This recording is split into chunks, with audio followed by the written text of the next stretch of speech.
यदि आप हमारे चैनल के सभी गाने को पसंद करते हैं तो डीडी प्रोडक्शन हाउस के यूट्यूब चैनल को लाल बटन दबा के सब्सक्राइब करें और घंटी के निशान को जरूर दबाएं।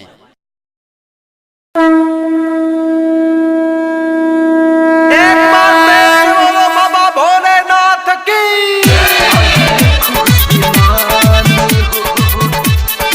presented by DD Production Sakri।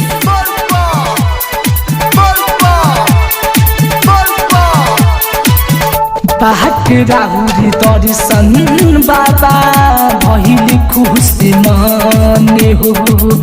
बाहक Rahuri दर्शन बाबा भइल खुश मान हो।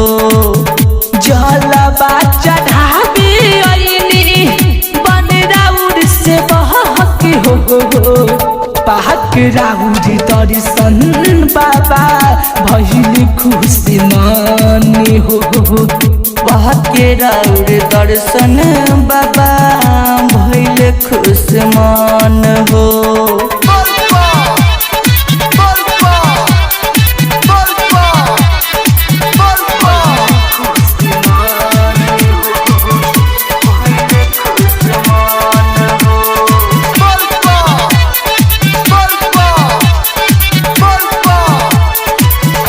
हर साल सावन में भीड़ होला भारी। भोला बाबा रे दुआरी।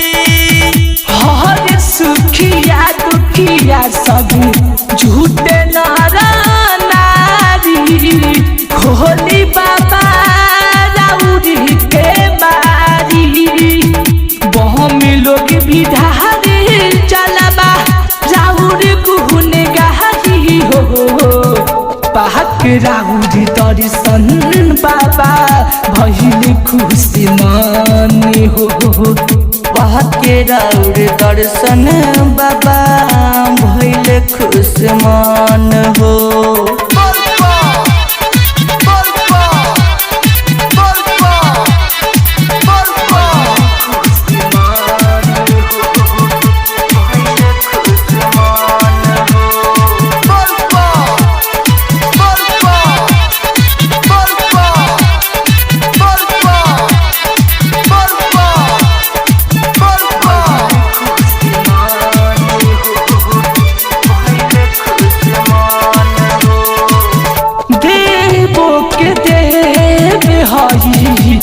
देवतो में दानी अपने राखस टूटल पलानी। कोनो भक्तन के दुख देखी नहीं पहिले। झोली सबके भरत जाली। के सप्रेमी पूजे आई सन झुकाई हो। मसूरी शुक्ला पूजे आई सर झुकाई हो। बाहक राउर दर्शन बाबा भइल खुशी माने हो। जलवा चढ़ावे अइनी बन राउर से बहक हो।